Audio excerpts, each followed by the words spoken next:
পার্শে মাছ। আজকে আমাদের পার্শে মাছ এনেছে। তো চলো বেগুন দিয়ে পার্শে মাছ হবে, তাই তো মা? বেগুন দিয়ে পার্শে মাছ রান্না হবে। মাছগুলো তাহলে ধুয়ে নিয়ে আসি, বেগুনগুলো কেটে নিয়ে আসি। মাছগুলো ধুয়ে গেছে, বেগুন কাটা হয়ে গেছে। এবার মশলা করবো, আদা জিরে লঙ্কা বেটে নিই, তাই তো? এবার মাছগুলো নুন হলুদ দিয়ে মাখিয়ে নিলাম, মশলা করে নিলাম।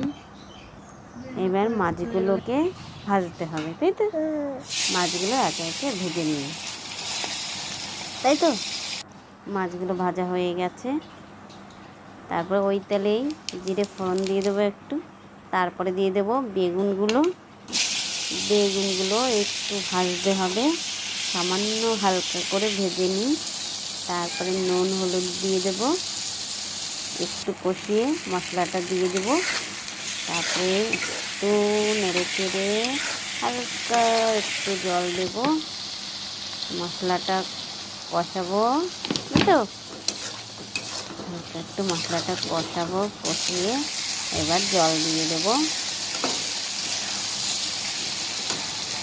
হয়ে গেছে, এবার জল দিয়ে দিলাম।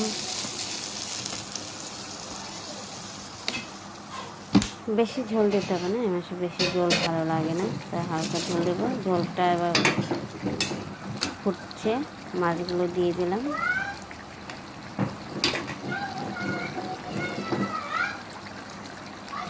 এবার ধনেপাতা কুচি দিয়ে দিলাম। এবার নামিয়ে নেব, রেডি, তাই তো? বেগুন দিয়ে পার্শে মাছ। বাহ।